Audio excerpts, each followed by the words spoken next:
আমি কুমিল্লাতে থাকতে এক হিন্দু দোকান থেকে মুদির সদাই করতাম আর কি, মুদি আইটেমটা কিনতাম। অন্য মুসলিমদের ওখানে কেন যেতাম না, মানে একবার তার দোকানে যাওয়ার পরে এত ভালো আচরণ, এত তার সুন্দর ডিলিংস, আমাকে সে মুগ্ধ করেছে। তো বাধ্য হয়ে একে আর বাদ দিতে পারি নাই। বাজারে গেলেই আমি এর কাছ থেকে সদাইটা নিয়ে নিতাম। তো এই যে আমার মুগ্ধতা, তার সততা দেখে, তার নিষ্ঠা দেখে, এটার কি আমার হাত আছে? হৃদয়ের উপরে তো আমার হাত নাই। এজন্য ইসলাম সহজাত যে ভালোবাসাটা তৈরি হয় অন্যের প্রতি, এটাতে বাধা দেয় না। আমার কাছে সবচেয়ে বেশি ভালো লাগে যে অনেক বিধর্মী ভাইরা আমার সাথে কথা বলতে আসে। এয়ারপোর্টে, বিভিন্ন জায়গায় অনেক হিন্দু ছেলেরা দৌড়ে আসে, বলে হুজুর আপনার সাথে একটা সেলফি তুলবো। অন্যদেরকে না করলো এদেরকে আমি না করি না। আমি বলি যে হ্যাঁ তোলো, যত মনে চায় তোলো। এই তো গত পরশু বোধহয় বুকিট বিনতাং এরিয়াতে আমার একটা কাজ ছিল। হঠাৎ এক ছেলে দৌড়ে আসছে, দেখে বলতেছে হুজুর একটু গ্লাসটা নামান। তো গ্লাস নামালাম, বলতেছে আমি কি বড়ুয়া যেন বললো, বড়ুয়া। তো বলতেছে আমি বৌদ্ধ ধর্মের, বাড়ি কোথায়? কক্সবাজার। তো কি করো? এখানে কাজ করি। তো বলে আমি বৌদ্ধ হলেও আপনার আলোচনা সব শুনি আমি। এতক্ষণ তো দলিল দিলাম, এবার কিছু কমন সেন্স বলি। এটা কমন সেন্সও আমাদের বলে যে আমাদের যেই ন্যাচারাল লাভ, ভালোবাসা, এইটা আমরা আটকাবো কিভাবে? এটা তো আটকানোর সুযোগ নাই। সহজাত ভালোবাসা যেটা এমনি মন থেকেই আসে। সিম্পলি একটা উদাহরণ দিয়ে বলি। আল্লাহ রাসূল সাল্লাল্লাহু আলাইহি ওয়াসাল্লামের চাচা আবু তালেব, উনি কি ইসলাম ধর্ম গ্রহণ করেছিলেন? জানেন আপনারা? উনি কিন্তু ইসলাম ধর্ম গ্রহণ করেনি, মুশরিক ছিলেন। কি ছিলেন? শিরকের উপরই ইন্তেকাল করেছেন। এমনকি মৃত্যুর বিছানায় আল্লাহ রাসূল সাল্লাল্লাহু আলাইহি ওয়াসাল্লাম যে বললেন, চাচা একবার শুধু বলেন আশহাদু আল্লা ইলাহা ইল্লাল্লাহ ওয়া আশহাদু আন্না মুহাম্মাদান আবদুল্লাহি ওয়া রাসূলুহু, বাকিটা আমি আল্লাহর সাথে বুঝবো, শুধু একবার এটা আপনি আমাকে বলেন। কারণ আজীবন রাসূল সাল্লাল্লাহু আলাইহি ওয়াসাল্লামকে শেল্টার দিয়েছিলেন উনি। আর্থিক shelter, financial shelter, political shelter, social shelter. মানে নিজের বাবা যেরকম সন্তানকে আগলে রাখে, রাসূল সাল্লাল্লাহু আলাইহি ওয়াসাল্লামের চাচা আবু তালেব আগলে রেখেছিলেন, কিন্তু ইসলাম ধর্ম গ্রহণ করেননি। তো রাসূল সাল্লাল্লাহু আলাইহি ওয়াসাল্লাম এই চাচাকে অনেক ভালোবাসতেন। তো রাসূল সাল্লাল্লাহু আলাইহি ওয়াসাল্লাম যে ভালোবাসতেন, এটা কি অপরাধ ছিল? কারণ এটা সহজাত ভালোবাসা, এটা এমনিতেই চলে আসে। উনি মুশরিক ছিলেন, কিন্তু রাসূল সাল্লাল্লাহু আলাইহি ওয়াসাল্লাম অত্যন্ত ভালোবাসতেন। রাসূল সাল্লাল্লাহু আলাইহি ওয়াসাল্লামের প্রথম বিয়েটা আম্মা জান খাদিজাতুল কুবরা রাদিয়াল্লাহু তাআলা আনহার সাথে উনি নিজে পড়িয়েছেন। উনি নিজে খুতবা দিয়েছেন, বিয়ের মোহরানাটা নিজ পকেট থেকে আদায় করে দিয়েছেন। সুবহানাল্লাহি ওয়া বিহামদিহি। তো তাহলে আমরা কমন সেন্সে বুঝি যে সহজাত ভালোবাসা, ভালো লাগা, এটাতে কোনো দোষ নাই। যেমন আপনার ক্লাসমেট থাকতে পারে, হিন্দু ক্লাসমেট, যারা চাকরি করেন, কলিগ থাকতে পারে, বৌদ্ধ কলিগ থাকতে পারে না? তো সে বৌদ্ধ, সে হিন্দু বিদায়কে আপনি আর চোখে তাকাবেন তার দিকে? সেও তো মানুষ, সেও কি মানুষ। সবার বাবা মা আদতে কিন্তু একজন, আদম আর হাওয়া। ঘুরে ফিরে কিন্তু আমরা ওই বড় big family, part of the big family. কি বলেন? সেই জন্য ইসলাম সহজাত ভালোবাসাকে নিষেধ করে না, যেটা এমনি একটা মুগ্ধতা কাজ করে, কারো সততা, কারো নিষ্ঠা দেখে তার প্রতি একটা ভালো লাগা, বন্ধুত্ব হতে পারে। বন্ধুত্বে কোনো সমস্যা নেই। এবার আমরা যে প্রসঙ্গটা বলবো সেটা হচ্ছে আমাদের অনেকের অমুসলিম প্রতিবেশী থাকে। অমুসলিম প্রতিবেশী যদি হয়, তাদের সাথে ডিলিংস কেমন হবে? অমুসলিম আত্মীয় থাকে, তাদের সাথে কেমন হবে? অমুসলিম আত্মীয় কিন্তু হয়। কিভাবে হয়? বাংলাদেশে অনেক এরকম ছেলে আমাদের হাতে শাহাদা পাঠ করে মুসলমান হয়েছে। ছিল হিন্দু, ছিল কি, এখন শাহাদা পাঠ করে মুসলমান, নামাজ পড়া শুরু করছে। এর বাবা আর মুসলমান হয় নাই, মাও মুসলমান হয় নাই। তাহলে বাবা মা রয়ে গেছে কি হিন্দু, আর ছেলে হয়ে গেছে কি মুসলিম। এই যে এই ছেলের আত্মীয়, বাবা মা হিন্দু, ভাই হিন্দু, সবাই হিন্দু, সে হয়েছে শুধু মুসলমান। এখন তার সাথে তার ফ্যামিলির সম্পর্কটা কেমন হবে? দেখি ইসলাম কি বলে। প্রথম আমি যদি প্রতিবেশীর কথা বলি, দেখেন রাসূল সাল্লাল্লাহু আলাইহি ওয়াসাল্লাম একটা ছোট্ট হাদিস শোনাবো, শুনলেই আপনি বুঝতে পারবেন। সহিহ মুসলিমের হাদিস নাম্বার 47। আল্লাহ রাসূল সাল্লাল্লাহু আলাইহি ওয়াসাল্লাম বলেন, মান কানা ইউমিনু বিল্লাহি ওয়াল ইয়াউমিল আখির ফালইউকরিম জারাহু। যে আল্লাহ বিশ্বাস করে, আখিরাতে বিশ্বাস করে, সে যেন প্রতিবেশীকে সম্মান করে। কাকে সম্মান করে? প্রতিবেশীকে। নাকি বলছে মুসলিম প্রতিবেশীকে? ধার্মিক প্রতিবেশী, দাড়িওয়ালা প্রতিবেশী, নামাজি প্রতিবেশী, আল্লাহওয়ালা প্রতিবেশী না। In general, your neighbor, if you believe in God and the hereafter, you are supposed to respect your neighbor. আল্লাহ বিশ্বাস করেন, আখিরাতে বিশ্বাস করেন, তো আপনি আপনার প্রতিবেশীকে সম্মান করতে হবে। এখানে ধার্মিক মুসলিম প্রতিবেশী না, যে কেউ হতে পারে, প্রতিবেশী হলেই চলবে। তাকে কিন্তু আপনার রেসপেক্ট করতে হবে।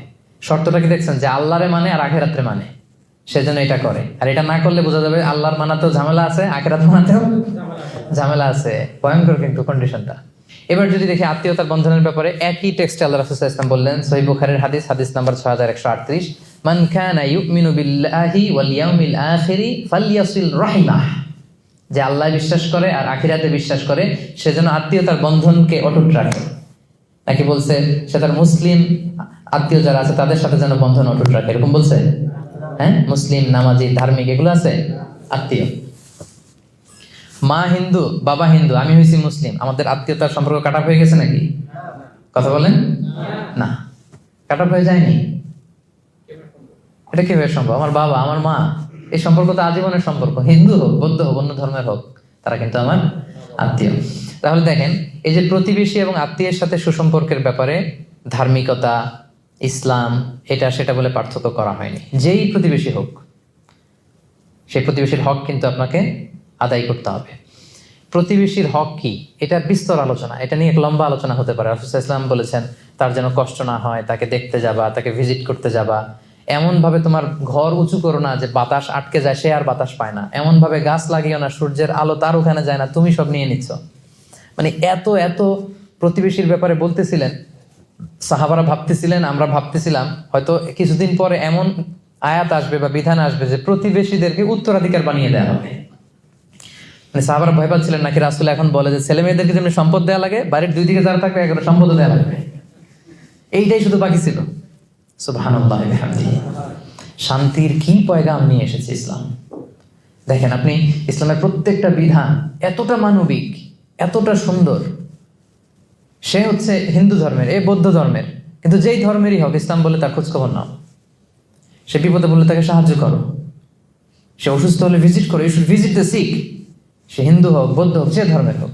রাসূল সাল্লাল্লাহু আলাইহি ওয়াসাল্লাম অনেক ইহুদির বাসায় যে অসুস্থ হলে তাদেরকে দেখে আসতেন। সুবহানাল্লাহ, কি নবী ছিলেন তিনি। তবে সম্মানিত শুধু আমার প্রতিবেশী যে ধর্মের হোক, যে ধর্মের হোক, প্রতিবেশীর খোঁজ খবর আমাকে নিতে হবে। এখন থেকে পারবেন না আপনারা? আশেপাশে যারা থাকে, যে ধর্মের হোক, একটু খোঁজ নেন।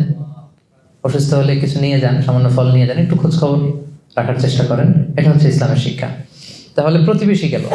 এবার আমরা যদি আত্মীয়তার কথা বলি, যে প্রফেটের টাইমে এরকম হয়েছে যে বাবা মুশরিক, ছেলে হচ্ছে মুসলিম, এরকম অনেক হয়েছে। আবার সহিহ বুখারীর আরেকটা হাদিস আপনাদের শোনাবো, হাদিস নাম্বার 3183। আল্লাহ রাসূল সাল্লাল্লাহু আলাইহি ওয়াসাল্লামের স্ত্রী আম্মা জান আয়েশা রাদিয়াল্লাহু তাআলা আনহা, ওনার বড় বোন আসমা বিনতে আবি বকর। আসমা অনেক বড় ছিল, 12 বছর বড় ছিল আয়েশা রাদিয়াল্লাহু তাআলা আনহা থেকে। আসমার মা আবু বকর রাদিয়াল্লাহু তাআলা আনহুর স্ত্রী, ওনার নাম হচ্ছে কুতাইলা বিনতে আব্দুল উজ্জা। তিনি ছিলেন মুশরিকা, তিনি কি, আর মেয়ে আসমা হচ্ছে মুসলিমা। তো এখন মেয়েকে মিস করতেছেন, মেয়েকে দেখার জন্য উনি মক্কা থেকে মদিনায় আসেন, কিন্তু আসমা রাদিয়াল্লাহু তাআলা আনহা উনি মায়ের কাছে যায় না। ওনার ধারণা আমি হচ্ছি মুসলিমা আর উনি হচ্ছেন মুশরিকা। হ্যাঁ, মুশরিকরা হচ্ছে নাজিস, অপবিত্র, আমি আমার মায়ের কাছে যাব না। আর সে যেহেতু আমার ভিন্ন ধর্ম অবলম্বন করে, ভিন্ন ফেথ, তো তার সাথে আমার কোনো সম্পর্ক নেই। ওনার কাছে ব্যাপারটা ক্লিয়ার ছিল না। তো উনি মা এসে বসে আছে, অনেক গিফট নিয়ে আসছে, সেই মদিনা থেকে মক্কা আপনারা জানেন কত মাইল দূর। আর এখন তো আমরা গাড়িতে চলে যাই, তখন সে ওটে করে, ঘোড়ায় করে, লম্বা কষ্টের সফর শেষে আসতে হতো। উনি এসেছেন, কিন্তু মেয়ে তো দরজা খোলে না, মেয়ে যায় না। অনেক দিন ধরে উনি মদিনায় অপেক্ষা করলেন, মেয়ের সাথে দেখা পায় না। পরে উনি কনফিউশন দূর করার জন্য আল্লাহ রাসূল সাল্লাল্লাহু আলাইহি ওয়াসাল্লামের কাছে গেলেন, যে বললেন, ইয়া রাসূলুল্লাহ, ইন্না উম্মি কদিমাত আলাইয়া, আমার মা তো মক্কা থেকে মদিনায় এসেছে আমার সাথে মিট করার জন্য। মুশরিকা, ইন্না মুশরিকা ইয়া রাসূলুল্লাহ, আপনি তো জানেন যে আমার মা তো এখন ইসলাম ধর্ম গ্রহণ করেনি। আফা আসিলুহা ইয়া রাসূলুল্লাহ, আমি কি আমার মায়ের সাথে আত্মীয়তার বন্ধনকে বজায় রাখবো, নাকি এখন যে তাকে বর্জন করেছি, কথা বলা বন্ধ করেছি, এটাই ঠিক রাখবো? আল্লাহ রাসূল সাল্লাল্লাহু আলাইহি ওয়াসাল্লাম বললেন, হ্যাঁ অবশ্যই, নাম সিলিহা, বজায় রাখবে মানে অবশ্যই অবশ্যই অবশ্যই তুমি তোমার মায়ের সাথে আত্মীয়তার বন্ধনকে অটুট রাখবে। যাও, আচ্ছা তুমি যাও, তোমার মায়ের সাথে দেখা করো, আত্মীয়তার বন্ধনকে তুমি মিলিয়ে রাখো, এটাকে কখনো কাট অফ করা যাবে না। সুবহানাল্লাহ। দেখেন, মা হচ্ছে মুশরিকা, মেয়ে হচ্ছে মুসলিমা, কিন্তু সম্পর্ক কি ছিন্ন করা যাবে? কথা বলেন। তাহলে বাংলাদেশে এরকম অ্যাভেলেবেল ঘটনা ঘটে, ছেলে মুসলমান হয়েছে, বাপ মা হিন্দু, সম্পর্ক কিন্তু কখনো নষ্ট করা যাবে না, যেহেতু আত্মীয়তার বন্ধন। মা বাবার সেবা করতে হবে, যদিও মা বাবা হিন্দু, মা বাবাকে প্রতি মাসে ন্যায়সঙ্গতভাবে যে খরচ দেওয়া দরকার সেটা দিতে হবে, তাদের খোঁজ খবর রাখতে হবে। ভাই বোনের যে হক, এই হকগুলো কিন্তু ঠিকই আদায় করতে হবে। তাহলে ভিন্ন ধর্মাবলম্বী যদি আমার প্রতিবেশী হয়, প্রতিবেশীর যে হক অন্য ধর্মের হলেও একই হক। আত্মীয় যদি ভিন্ন ধর্মেরও হয়, তাহলে আত্মীয়তার সম্পর্কের ব্যাপারটা মুসলিম হলে যেরকম অমুসলিম হলেও একই রকম।